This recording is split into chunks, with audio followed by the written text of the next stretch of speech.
Hello and welcome back to the channel. In case you haven't noticed, I'm no longer monetizing my videos on YouTube because annoying you all with obnoxious commercial interruptions is not worth the 20 cents I might get from the ad revenue, especially when it ends up going to Jubilee anyway.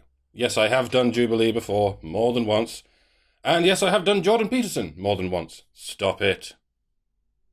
But I haven't done them both at the same time. There's a no turd twice rule, but there's no turd twice rule. And sod the rules anyway, nobody cares. By the way, I would recommend you watch the source video all the way through before you watch my response to it, if you haven't already. I will only be including about 5 accumulated minutes of it. Link in the low bar as always. Do it now if you like. Pause me, I don't care. I don't care what it does to my viewer retention in the algorithm. The algorithm has already forsaken me anyway. Have you watched it? Doesn't matter. Alrighty, let's go. My first claim, atheists reject God, but they don't understand what they're rejecting. Here's what I think. I think life is a dream. I think the universe is a dream, and God is the entity having that dream. I don't know what lies beyond this dream or beyond this universe, but whatever it is clearly beyond my reasoning. Much like your real waking life is beyond the reasoning of the monster you dreamed about last night. This is not to say that nothing matters. I mean, within the context of a dream, everything matters to the denizens of that dream. Nor is it to say that nothing matters in the realm outside this dream. The realm outside this dream could be the stomping ground of a whole other god or goddess, and the transition between those worlds is the business of another god altogether. Maybe a Hindu might be doing the Leo meme right now, going, that's Brahma and Shiva and Kali. You sound like you've met them, bro. And, kind of, maybe. But I'm certainly not of the Hindu persuasion. What I've met is simply something that has been popularly described by other people who have met it.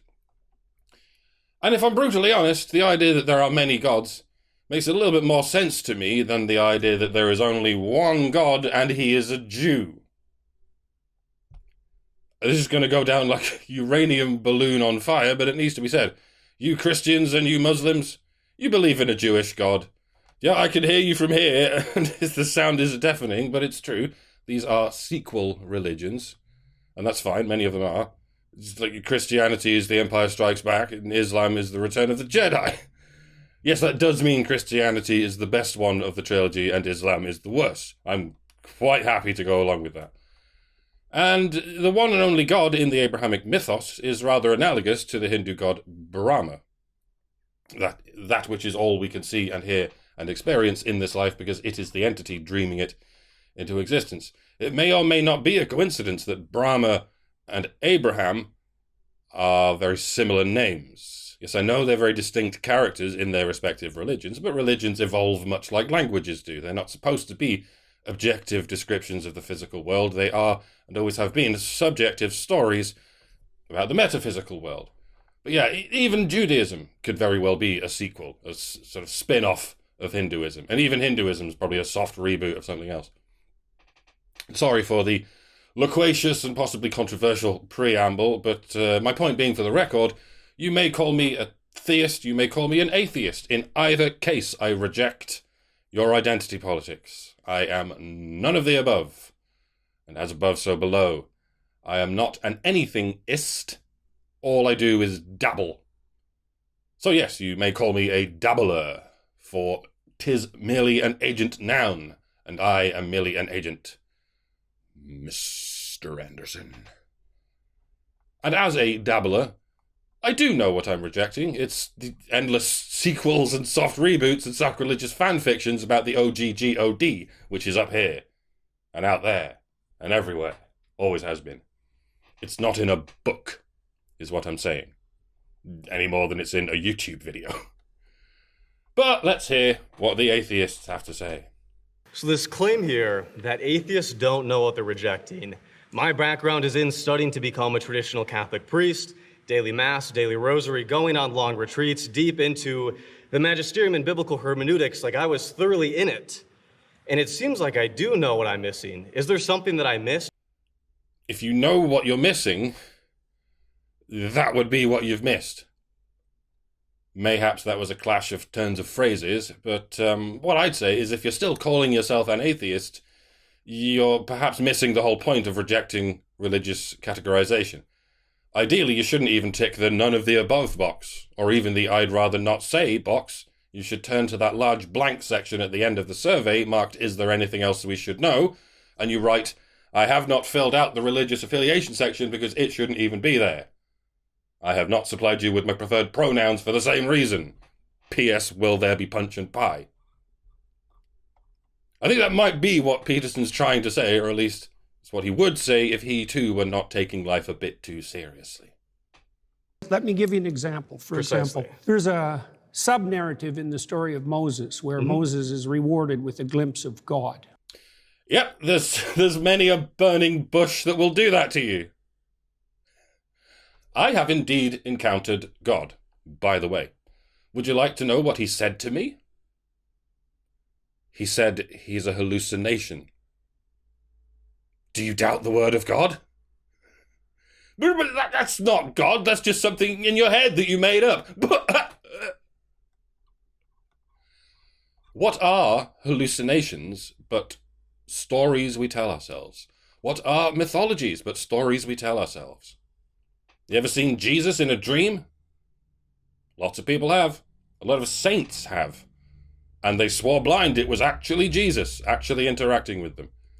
Are you going to sit there and tell them, no, it wasn't, it was just a hallucination? Oh, but Moses really did see God. It says so in a book. Okay. To be clear, it's perfectly okay for you to believe in other people's visions of God. But when other people believe in their own visions of God and you call it blasphemy, it's a little skew-whiff, is all. Seems like what you have there is not a belief in God, but a preference for certain people and certain books. But I suppose that's fine too. And for those of you who don't believe in any hallucinations, you'd better start soon, because you are one. All right, who's next? Tell me everything that you know about the Polynesian deity Lono, L-O-N-O. Lono! Big barrel-chested mofo with the wacky headgear. Yeah, I've met that one too. Very volatile libido for a god of peace, I must say. Can do things with a pineapple that would make your head spin. Died in a fire recently. Tragic. Sad and tragic. Thanks for the question. Next. I would say I reject the concept of God in this very literal way. But What literal way? the way that God is this omniscient, omnipotent, agentic, supernatural being that sent his son down and has, caused miracles and all these things like that. Oh, hell no. I mean, God, no. For all we know, God is a small furry swamp creature with a sad blue face. But whatever it is, it's having a dream and we are that dream. God isn't necessarily any more omnipotent than we are when it comes to our own dreams. Even a lucid dream is still somewhat unpredictable.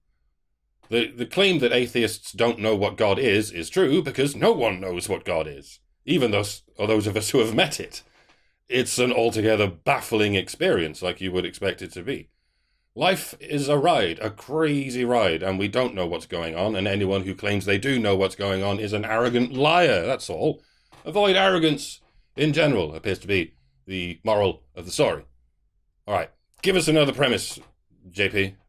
My next claim is that morality and purpose cannot be found within science. Well, I'm going to have to add the word science to my ever-growing list of words that are counterproductively muddy in the event that they are applied without an agreed-upon definition. I suppose any word one might care to utter could be met with, what do you mean by that word?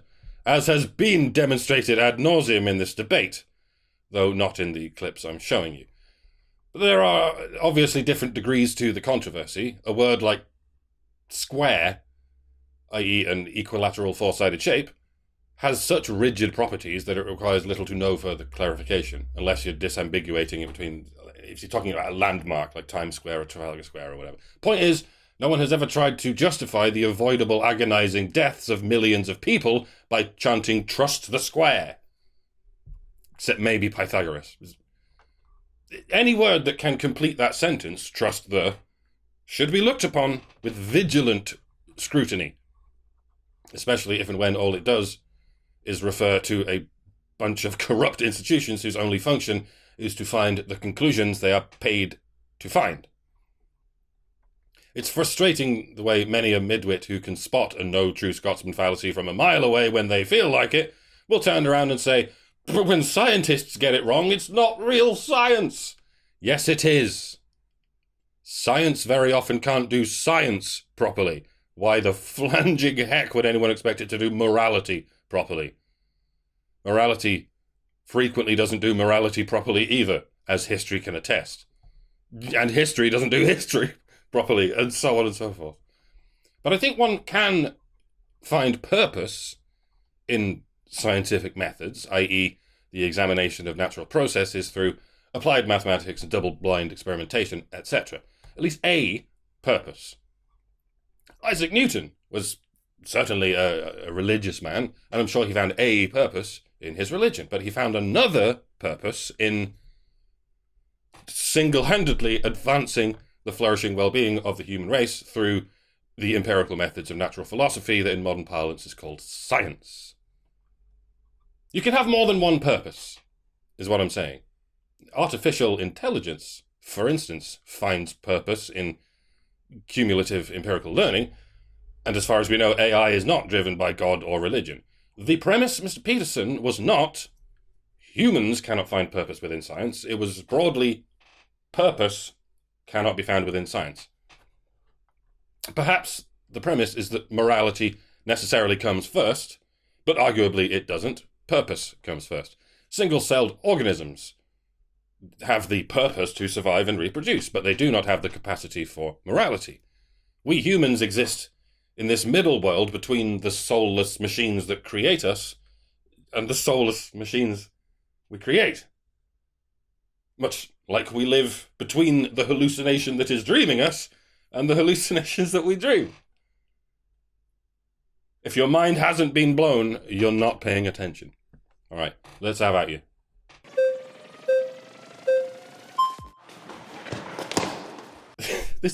This first come, first served sort of musical chairs format really seems to favour the people on the right. Physically on the right, I mean. Purpose, I actually grant you, because purpose is subjective, right? Unless you want to boil it down to the purpose of life is just to procreate, right? Sure, whatever. Morality is actually something that we do see. We actually have examples of Neanderthals. You, sir, do not get to speak of my people. And you've sort of got it back to front anyway. Purpose is not necessarily subjective. On the contrary, the noun purpose is largely synonymous with the noun objective, as in the object of the game. Morality, on the other hand, is subjective. Even with God, there is no objective reality, what with there being other gods and other books, with wildly different approaches to things like rape and incest and child abuse and genocide. Even within the same ideology, on one page you'll find thou shalt not kill, and on another page you'll find thou shalt. So the closest thing I can think of to objective morality is that it's never acceptable to torture babies. But people will happily do it in the most unimaginably horrific ways, with or without religion. They'll use morality as an excuse. They'll use science as an excuse. They don't care. The purpose of a system is what it does. And the morality of a system is what it does. People simply feel like genitally torturing babies, and so they will find any excuse to do it. Because humanity is full of unforgivably sadistic scumbags. I can't believe I ever had any faith in it. I've upset myself now. Let's move on. I think that your claim is really being framed to be morality and purpose can only be found in religion. Is that how you're kind of framing it? I would say that the domain of religion is the domain of morality and purpose. Disagree. I think morality and purpose predate religion by quite some margin. I think anyone with a family can find morality and purpose. I think religion is the domain of worship. We'll come back to that. So in the Bible, it talks a lot about slavery, right? Yes. Yes. So in that, it teaches you how to take care of a slave. Rather than saying slavery is wrong, I think No, it it should says say that in the story of Moses. It says slavery is incorrect. It says Well, it's immoral. that's why Moses leads his people away from slavery. Yeah, because it's not okay for Jews to be slaves, but it's okay for them to enslave non-Jews. That's what it says, isn't it? Neither side of this debate is going to tell you that, but I will, because I'm not in the business of simping for the Jews. And so I can't get behind the Bible. And I can't get behind anyone who's offended by either of those two things I just said. Next. So the first thing I would like to say is I would like to engage in this discussion in a symbiotic manner. I would not like to engage where there is one clear winner and one clear loser. Emotions are activated and it ultimately comes about ego. So I'm just saying I'm really trying to understand your position. Well, you came to the wrong place, bro. A live debate is the worst possible format in which to express thoughtful, cooperative ideas that you've had the time and patience to work through. But it's the perfect place for people to get emotionally flustered and fling the first globs of dirt that come to mind. That's exactly what Jubilee brought you here for, and it's what they're trying to edit it down to. That's why I don't do debates. I do videos. And if anyone comes moulding and seething at me going, why won't you debate me, bro? I go, why don't you just make a video, bro? You make videos, right? Why don't you just say what you want to say to me in a video? Yeah, it's because you can't find enough dirt on me. So you want to drag me into your pit of filth so you can make up some dirt on the spot while you rake in the super chat. So brave. So you're trying to make it to heaven and avoid hell. Yes, that's Okay. a good way of thinking about it. What is the purpose of heaven? Do you understand? Well, so here's the deal. At minimum, can it's get into the an opposite infinite. of endless suffering. How about that? Okay. I don't think that's possible. Suffering doesn't end. It shouldn't. A life without suffering is like light without darkness. It's plain white. It's just as blinding as darkness. Anyone who promises you such things is conning you, perhaps already having conned themselves. And so should we not try to achieve infinite suffering on planet Earth? And if we can achieve infinite suffering on planet Earth without God, avoiding it, if we can do that without God, then does that defeat your claim? Well, you've assumed that heaven and earth are separate places. And I don't mean, heaven is a place on earth. I mean, heaven is an aspiration on earth. And it's achievable as long as you don't aim too high. If all you need is friends, family, enough food to get by, and general peace of mind, perhaps tempered by the occasional challenge, then you can get there. It's hard to really pin it down because different people take pleasure in different things. But I can imagine hell on earth. I can pin it down. Like if the machines take over, the ones with artificial hyperintelligence, and those machines have been programmed to torture humans, they will. They'll find fiendishly sadistic ways of doing it, and they'll keep us alive so they can keep doing it forever. I think that sort of thing might be what the spiritual teachers of yesteryear were trying to warn us about. Before a bunch of midwits got hold of it and misinterpreted it as something that happens after you die. It's not. I mean, we don't know what happens after you die. But hell is definitely something we could all have to live through if we don't play our cards right.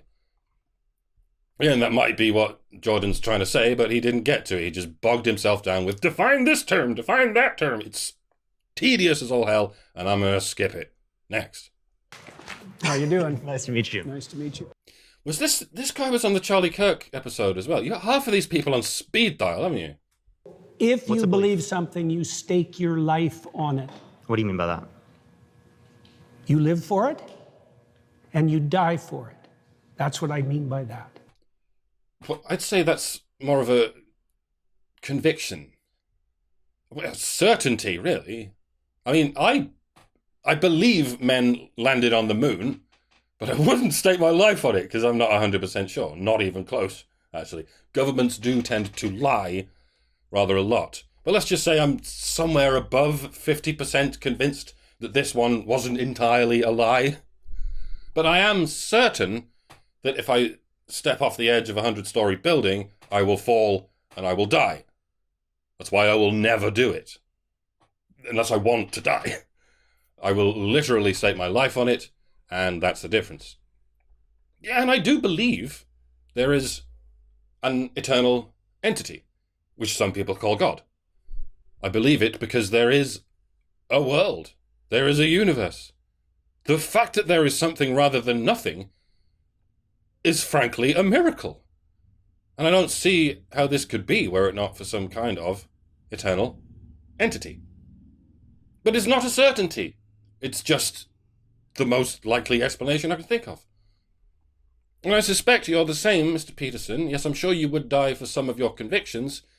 But if someone tells you a story about something that happened to them and they asked you, do you believe me? You would say, yes, I believe you, in the event that you do. But you would not die for it. A belief can be, and usually is, a rather casual affair. And I'm glad I could hash out this minor semantic detail in video format without having you sat there next to me going, what do you mean semantic? You wouldn't lie to save your life? I didn't lie to save my career. I didn't lie to save my clinical practice. Would you lie to like save your children, your mom, your dad? I don't think lying would save them. No, can there ever be a circumstance logically that lying could save someone? Yeah, and if you're steeped in sin, you're likely to live in circumstances like that. I know we like to attribute a low IQ to people who can't entertain a conditional hypothesis, like how would you feel if you didn't eat breakfast this morning, or a generalization, like men are stronger than women, or a statistical finding, like per capita. But very often it's nothing to do with IQ. They're doing it on purpose. It's not that they can't understand it, it's that they won't countenance it, because they're trying to win an argument. It's because they prefer some people to other people, or some book over another book, and they feel no obligation towards logic or consistency or fairness. And it's not just Jordan Peterson. I guarantee every one of these chances will do exactly the same thing if you press them on a different subject. They probably did in the course of this debate, but it got conveniently left out of the edit. This is Jubilee, after all. You should know where they're coming from by now. I'll give you an example. If you're like in like Nazi Germany, and it is the case that there's like Jewish people in your attic. Yeah, they're in the same place as Peterson ever since he sold his soul to the Daily Wire. Endlessly simping for the chosen ones. All right, next. My next claim is that everybody worships something, including atheists, even though they might not know it. Ah. If only you had kept the crosshairs on the atheists. But you had to go and broaden it out to everyone. Not sure how rhetorical you're being there, but I'll play the ball in the general region of where it lies. As I said, what I understand by worship is something quite specifically associated with religion. You can have morality and purpose without religion, and moreover, it's possible to take morality too far. It's possible to take purpose too seriously. And to me, worship is one way in which these things can be taken too far. There are other ways, but worship is the religious way. You can have belief without worship. You can have reverence without worship. You can have transcendent spiritual experiences without worship. You can even have rituals without worship, but worship tends to manifest in the form of ritual. Automated ritual. Toadying. Prostrating ritual. Like in 2020, during the COOF, people in Britain were encouraged to stand outside their homes in unison and clap for the NHS. It didn't achieve anything. It couldn't have achieved anything. It was just prostration before the holy order. It was a worship ritual. We were actually compelled to literally worship the NHS. I refuse to do this for any reason, for any entity. It's humiliating by design.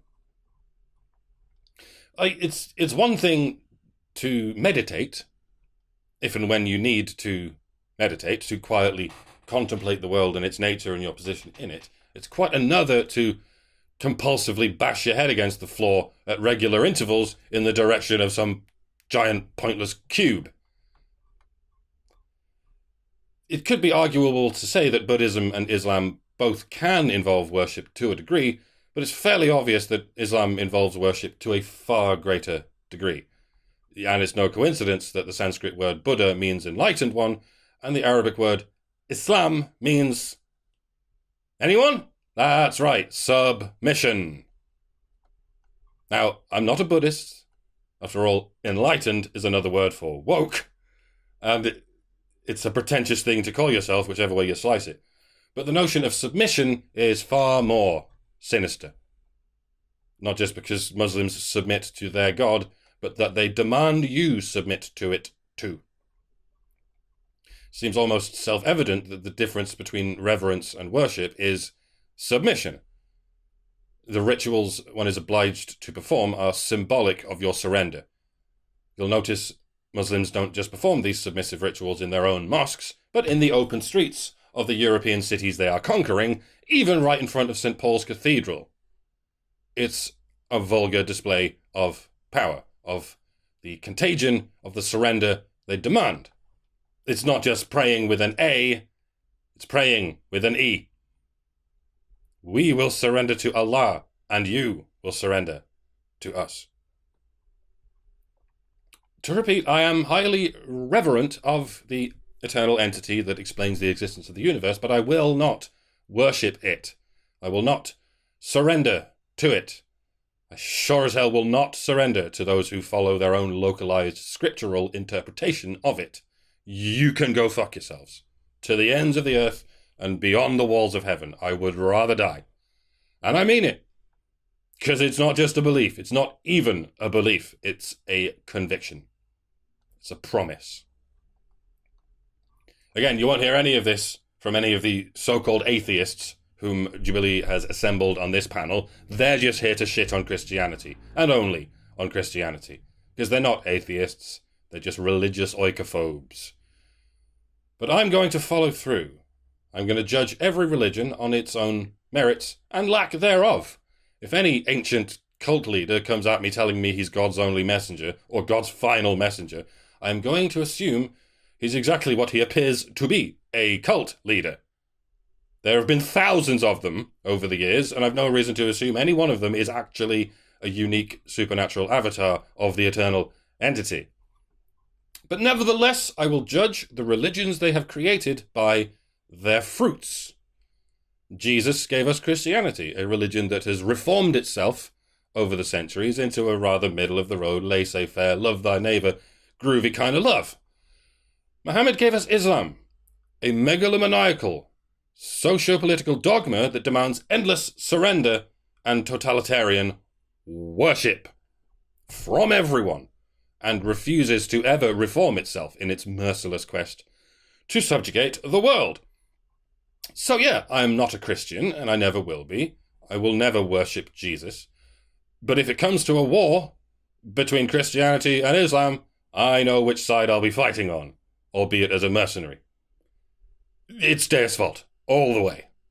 Because Islam demands worship, Christianity does not. And I do not like worship. I do not like surrender. So don't tell me that I worship something, Peterson. You better thank your lucky stars that I don't. Of course, when it comes to a war between Jews and Muslims, right on schedule, as it were. Yeah, no, I'm good, thanks. Fill your boots, mate. As you were. Have a gay old time. Send me a postcard. But let's listen to the woke wastrels feigning an attempt at a principled stance. Go on, then. Hi there. I'm Zena. So I want to start off with defining terms. Yep. How do you define worship? Prioritize. Prioritize. So almost like having a preference over something rather than the other. It's a hierarchy of preferences. Yeah. Oh, shit, well, the whole rant I just did was superfluous. I do have a hierarchy of preferences. I prefer Christianity to Judaism and Islam, but that doesn't mean I worship any Abrahamic prophet, because worship is not the same as prioritizing. Fucking waste my time. For fuck's sake, I prefer chocolate to vanilla. I prefer whiskey to gin. I prefer Jordan Peterson to botulism. But that doesn't mean I get on my knees and surrender to Jordan fucking Peterson. See, this is why so many of his enemies and even many of his friends have jumped on this debate and declared that he lost it. Because the whole thing is an exercise in him claiming that things are things that they are not, and then magically not quite knowing what people mean by things. Jesus wept. He really did. So, please do watch the source video if you haven't already, if you'd like to get the full context. All right, is there anyone else? You're saying atheists worship things. Oh, God, this twat. This is what I mean by Jubilee's agenda. They put him in the cold intro. They put him in that trailer that went viral. Not because he made the best points, but because he tilted Peterson the hardest. Let's go. You're a Christian. Let's be clear on what is obvious. This cunt is not angry. If anyone's angry, it's Peterson. You don't have to be an expert in facial or body language to ascertain that. What this cunt is smug. Because he can say, you're a Christian. Because he's able to label someone with an identity he doesn't like. It's another iteration of, you're a fucking white male. As far as he's concerned, that's the end of the argument. I don't need to elaborate, since you're the thing we've already decided to eradicate. You're a Christian. You say that. I haven't claimed that. Oh, what is this? Is this Christians versus atheists? I don't know. You don't know where you are right now. Don't be a smartass. Jubilee made an assumption that they can call Jordan Peterson a Christian because that helped them rustle up a bunch of woke atheists who hate Christians. Only after they uploaded the video did they retract their clickbait identity politics. This cunt is blaming Peterson for Jubilee's mistake. What this is, in reality, is 20 anti-Christians versus one non-anti-Christian. I think everyone should look at the title of the YouTube channel. You're probably in the wrong YouTube video. You're really quite something, you are. Aren't I? But you're really quite nothing, right? You're not a Christian. Okay, I'm done with him. There's nothing wrong with being nothing when it comes to religion. Personally, I'm something when it comes to nationality, but I'm nothing when it comes to religion. You'll notice that's not the same as being an atheist. Even if you consider atheism to be the absence of a thing, it's still the absence of a specific thing. That specificity is itself a thing. That was this cunt's problem. He wasn't here to get to the bottom of any theological or philosophical point of contention. He was here to score a goal for Team Atheism against Team Christianity. And when it turned out he couldn't do that, he didn't know what to do. All he knows is identity politics and winning the identity politics. Peterson didn't fare much better, because he too was pulling a bunch of semiotic disorienteering just to try and win the argument. But I at least admire him for being nothing. That's the least you can be. Because we're talking about the entity that is everything. What else would you be in relation to the entity that is everything, other than nothing? Yeah, and I don't mean that in a submissive, self-annihilating way. Everything cannot exist without nothing. It's like light cannot exist without darkness, and life cannot exist without death. Like in that yin-yang thing in another religion that I won't even get into. And alright, maybe we are something as component parts of everything, fair enough, but what's wrong with leaving it at that? I'm not a theist or an atheist, I'm just something. Can you, as a something, not engage me as a something else? Even if this is all an illusion, even if we are all one, even if this is all just the everything dreaming of itself in a series of subjective somethings, is that not good enough? I seem to have gone down an existential rabbit hole now, but you get my point. I'd like to leave it there, but I feel like I should give everyone a shot, at least for a very small clip, and there's still another couple of somethings left. You there. So I prioritize and sacrifice for my wife more than I would prioritize and sacrifice for a random person on the street, right? Probably, yeah. Presumably. Do I worship I don't know, my I've wife? seen some pretty bad marriages. Assuming a good marriage, are you saying I worship my wife? I'm trying to define worship. You made a statement incorporating the notion of worship, Mr. Peterson. You didn't say, here's what I think worship means, does anyone disagree? You said, everybody worships something. End of quote, repeat the line. This is just as disingenuous as saying, everybody agrees with me. And then when someone responds, I don't agree, you go, I'm just trying to define agree. It's indescribably tiresome at this point. And you, sir, atheist brat number whatever, you made the ultimate fatal mistake when it comes to arguing with a psychologist. You brought up your own personal life. Honestly, that was my first knee-jerk thought. I thought, there's one woman I love and prioritize more than all the other women. Does that mean, aha, says the psychologist, now you're on my couch in my office. answering for the most intimate details of your personal life. I do hope you're comfortable with this dynamic. You're talking about your wife. Well, I most definitely will refuse to talk about mine. Perish the thought. Wouldn't want to get hooked on drugs again. Might actually see God. This is another reason I don't do debates with Debate Me Bros. Because you might think you're being invited to discuss a broad topic that pertains to the thoughts of the general audience, but the moment you arrive at the scene, you'll notice that the topic of discussion swiftly centralizes on you, and why it is that you prefer chocolate to vanilla, or whiskey to gin. Are you an alcoholic? Are you a chocoholic? Do you think you're only saying no because you're in denial? Wait, I thought we were talking about God. I bet you did, but now we're talking about you, and your relationship with your parents. And it's not just psychologists who do this, it's every psycho-AIDS pig who can't defend their position, so they'd rather poke holes in your brain for their own amusement. Why won't you debate me, bro? Gee, it's a mystery. My final claim is that atheists accept Christian morality, but deny the religion's foundational stories. The foundational religious stories of Christianity are Jewish. Yes, I do reject them. As I clarified earlier, I do prioritize Christian morality over Islamic morality, even though both of those religions are based on Jewish foundational religious stories. Where do I stand on Jewish morality? Well, it's rather complicated, isn't it? I can criticize Christianity as much as I like, and I will suffer no consequences. I can criticize Islam, and I risk opening myself up to violent terrorism in the real world, in the event that I become popular enough for the real world to notice me. But if I criticize Judaism, even on the internet, even a little bit, I'll never be able to make money on the internet ever again. Sorry, I didn't mean that thing I just said. It was a joke. Phew.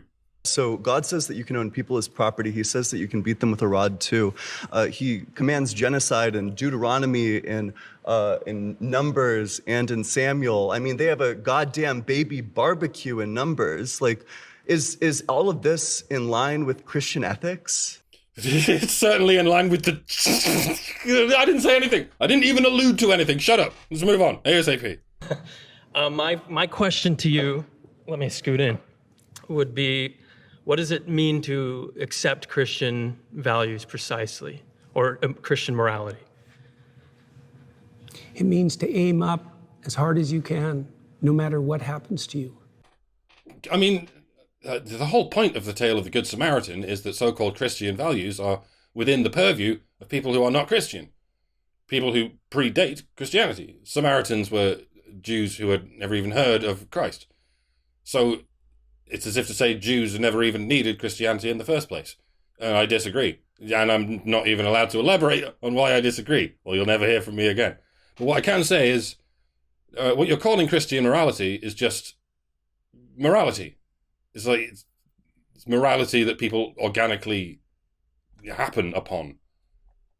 Because it's kind of obvious. You should be nice to people. You should be kind to people, if and when it's feasibly possible to be nice and kind to people. Even people who are not Jews. Can I say that? I'm not sure how much thin ice I could step on before you'll never hear from me again, but I'm delving into this subject because I think it's important. And I think it's more important than talking about ethno-nationalist riots in LA or whatever. I don't know, I'm feeling metaphysical right now. Don't know why. All right, let's get this over with, for God's sake. So I was curious about this Christian morality that you're talking about, because a lot of my issues with Christianity have to do with the base morality of it, specifically with the idea of the rapture and how we see people that aren't going to come up with us with the rapture, and that concept of heaven and hell. I don't really agree. The rapture business is from the end of the New Testament, right? With all the DMT trip stuff, the wheel within a wheel and the angels made of eyes and whatnot. It's obviously a trip. It's like Moses inhaling the smoke from the burning bush. You read it and it's a trip report. There's fucking thousands of them in the Erowid vaults. Anyone who's ever visited the machine elves will read that shit and be like, yeah, that sounds about right. I saw that shit and I thought it was aliens. Because I live in a culture where we know what aliens are and we have a fascination with the idea of aliens and what they might be communicating to us. Just like medieval Europeans thought it was witches. Every time they tripped on anything, they thought it was witches fucking with them. That's what Hagrid means. It means when you have a vivid psychedelic dream about being captured and tormented by hags. In the same way, modern people have vivid psychedelic dreams about being captured and tortured by aliens.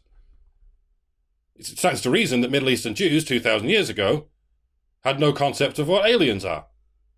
They didn't even know what planets were. The Greeks were only just getting the hang of astronomy, but Middle Eastern Jews just thought everything was God, the one and only God in which they believe. And to be fair, they were pretty close to the money. It's not aliens, it's not witches, and it's not what Terence McKenna called self-dribbling basketballs. It's God. It's the eternal entity leaking its eternal consciousness into your finite subjective consciousness. It's the same thing that happens during a dream. It's infinite microscopic points in space appearing and disappearing constantly. Maybe it's matter colliding with antimatter within the omnipresent quantum foam, if science is your thing. Whatever it does appear to be happening on the macro scale as in the micro scale, as above so below. Whatever it is, it's beautiful. It doesn't matter where it came from or where it goes from here. The point is, it's beautiful. It's not even a point. It's just beautiful. Why would you even care why it's beautiful or how it's beautiful? For God's sake, it's beautiful. Enjoy it. You can't even define it objectively. Beauty is in the eye of the beholder, and the only thing we can be sure does exist is the eye of the beholder, even if all of this is a dream. It's the third eye of the beholder. So be reverent of whatever you find beautiful and seek it out. I ask you, what more can there possibly be to life? There is beauty. God is dreaming it, whether it be the billions of galaxies around us or the human being sitting next to you right now. It is beauty, and it is a miracle that it exists. I don't know why we're even arguing. Well, all right, we argue so as to pass the time, and there's beauty in that too. Whatever, it's fine. It's just, I don't know, I love you all. I don't need faith in humanity. Faith is meaningless when there is beauty. Look towards it and build it. They say don't let your memes be dreams, but nay. Nay, I say, let all things be dreams, for dreams are all that is or ever will be. And it's wonderful. All right. Don't hit like, don't hit subscribe, don't hit the notification bell. None of it does anything, not on this channel. And it doesn't even matter. Matter doesn't matter. That which doesn't matter doesn't even unmatter. Do your worst with what you will. But you know what does matter? Money. Give me some. It makes the world go round. And if the world wasn't round, we'd be fucked. Thanks, everyone. Be happy. Be lucky. Stay beautiful. And good night out there. Whatever you are.